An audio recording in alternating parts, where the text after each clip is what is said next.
Welcome back. ಉಳಿದ ಪ್ರಮುಖ ಸುದ್ದಿಯನ್ನ ನೋಡೋಣ. ಕೊಡಗು ಜನರ ನಿದ್ದೆಗೆಡಿಸಿರುವ ಅಪಾಯಕಾರಿ ಹುಲಿಯ ಸುಳಿವೇ ಸಿಗ್ತಾ ಇಲ್ಲ. ಮೂವರನ್ನ ಬಲಿ ಪಡೆದ ಹುಲಿ ಪತ್ತೆಗಾಗಿ ಪೊನ್ನಂಪೇಟೆಯ ಬೆಳ್ಳೂರಿನಲ್ಲಿ ಕಾರ್ಯಾಚರಣೆ ನಡೀತಾ ಇದ್ದು 150 ಸಿಬ್ಬಂದಿಯ 3 ತಂಡಗಳು ಶೋಧ ಕಾರ್ಯ ಮಾಡ್ತಾ ಇವೆ. ಅಲ್ಲದೆ ಹುಲಿ ಜಾಡು ಪತ್ತೆಗಂತಾನೆ ಚಾಮರಾಜನಗರದಿಂದ 4 ಸೋಲಿಗರನ್ನ ಕರೆಸಿಕೊಂಡಿರುವ ಅರಣ್ಯ ಇಲಾಖೆ ಇನ್ನಿಲ್ಲದ ಸರ್ಕಸ್ ಅನ್ನ ಮಾಡ್ತಾ ಇದೆ. ಹುಲಿಯ ಚಲನವಲನ ವೀಕ್ಷಿಸಲು ಬೆನಾಕ್ಯುಲರ್ ಬಳಕೆ ಮಾಡಲಾಗ್ತಾ ಇದ್ದು ಹುಲಿಯ ಶಾಖ ಪತ್ತೆಗೆ ಥರ್ಮಾಮೀಟರ್ ಬಳಸುತ್ತಿದ್ದಾರೆ. ನ್ಯೂಸ್ 18 ಕನ್ನಡ ಖುದ್ದು ಪ್ರತ್ಯಕ್ಷ ವರದಿಯನ್ನ ಮಾಡ್ತಾ ಇದೆ. ಹುಲಿ ಕಾರ್ಯಾಚರಣೆಯಲ್ಲಿ ಮೇಲಾಧಿಕಾರಿಗಳ ಕ್ಷಣಕ್ಕೊಂದು ನಿರ್ಧಾರವೇ ಈಗ ದೊಡ್ಡ ತಲೆನೋವಾಗಿದೆಯಂತೆ. ಪೊನ್ನಂಪೇಟೆ ತಾಲೂಕಲ್ಲಿ ಒಟ್ಟು 6 ಹುಲಿಗಳಿವೆ.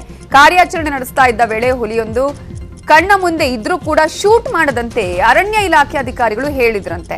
ಅಧಿಕಾರಿಗಳ ಗೊಂದಲದಿಂದ ರೋಸಿ ಹೋದ ಶಾಪ್ ಶೂಟರ್ಸ್ ವಾಪಸ್ ಬೆಂಗಳೂರಿಗೆ ತೆರಳಿದ್ದಾರಂತೆ. ಇಷ್ಟೇ ಅಲ್ಲ, ಹುಲಿ ಸೆರೆ ಹಿಡಿಯೋದಿಕ್ಕಂತ 4-5 ದಿನದಿಂದ ಜಾನುವಾರುಗಳನ್ನ ಬಿಸಿಲಿನಲ್ಲಿ ಕಟ್ಟಿ ಹಾಕಿದ್ದು ಸ್ಥಳೀಯರು ಮೇವನ್ನು ಕೂಡ ಕೊಟ್ಟಿಲ್ಲ. ಸೊ ನೀರನ್ನು ಹಾಕಿಲ್ವಂತೆ. ಈ ಬಗ್ಗೆ ನ್ಯೂಸ್ 18 ಕನ್ನಡ ಸುದ್ದಿ ಮಾಡ್ತಾ ಇದ್ದಂತೆ ಅಧಿಕಾರಿಗಳೊಂದಿಗೆ ಓಡೋಡಿ ಬಂದಿದ್ದಾರೆ. ಇತ್ತ ದಾವಣಗೆರೆಯ ಚನ್ನಗಿರಿ ತಾಲೂಕಿನ ಬೆಟ್ಟಕಡೂರಲ್ಲಿ ಚಿರತೆ ದಾಳಿ ದಿನೇ ದಿನೇ ಹೆಚ್ಚಾಗ್ತಾ ಇದೆ. ಈಗಾಗಲೇ 3 ಕರುಗಳನ್ನ ಚಿರತೆ ಬಲಿ ಪಡೆದಿದ್ದು ಊರಿನ ಜನ ಕಂಗಾಲಾಗಿದ್ದಾರೆ. ಗದ್ದೆಗೆ ಹೋಗೋದಕ್ಕೂ ಜನ ಭಯಪಡುವ ಸ್ಥಿತಿ ನಿರ್ಮಾಣವಾಗಿದೆ.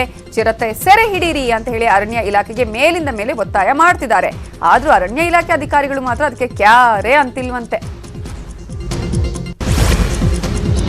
ತಮಿಳುನಾಡಿನ ಕೃಷ್ಣಗಿರಿ ಜಿಲ್ಲೆ ಹೊಸೂರಿನ ಸುತ್ತಮುತ್ತಲೂ 3 ಮಂದಿಯನ್ನ ಬಲಿ ಪಡೆದಿದ್ದ ಪುಂಡಾನೆಯನ್ನ ಕೊನೆಗೂ ಸೆರೆ ಹಿಡಿಯಲಾಗಿದೆ. ಆನೆ ದಾಳಿಗೆ ಕಂಗಾಲಾಗಿದ್ದ ಜನ ಪುಂಡಾನೆ ಸೆರೆ ಹಿಡಿಯುವಂತೆ ಅರಣ್ಯ ಇಲಾಖೆಗೆ ಒತ್ತಡ ಹೇರಿದ್ರು. ಹೀಗಾಗಿ ಆಪರೇಷನ್ ಆನೆ ನಡೆಸಿದ ಅಧಿಕಾರಿಗಳು ಕೊನೆಗೂ ಒಂಟಿ ಸಲಗವನ್ನ ಸೆರೆ ಹಿಡಿದಿದ್ದಾರೆ. ತಿರುಪಚಿಲಿ ಅರಣ್ಯದಲ್ಲಿ ಆನೆ ಇರೋದ್ರ ಬಗ್ಗೆ ಜಾಡು ಹಿಡಿದು ಸಿಬ್ಬಂದಿ ಅರವಳಿಕೆ ಮದ್ದು ಕೊಟ್ಟು ಆನೆಯನ್ನ ಸೆರೆ ಹಿಡಿದಿದ್ದಾರೆ.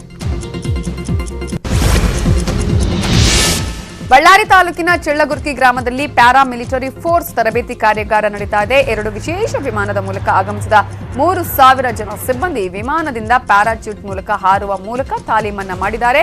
1200ರಿಂದ 1400 ಅಡಿ ಎತ್ತರದಿಂದ ನೆಲಕ್ಕೆ ಹಾರಿ ಗಮನ ಸೆಳೆದ್ರು. ಬಳ್ಳಾರಿ ಜಿಲ್ಲಾ ಪೊಲೀಸ್ ಇಲಾಖೆಯಿಂದ ಪ್ಯಾರಾ ಮಿಲಿಟರಿ ಪಡೆ ತರಬೇತಿ ಕಾರ್ಯಾಗಾರಕ್ಕೆ ಸೂಕ್ತ ಭದ್ರತೆಯನ್ನು ಒದಗಿಸಲಾಗಿತ್ತು.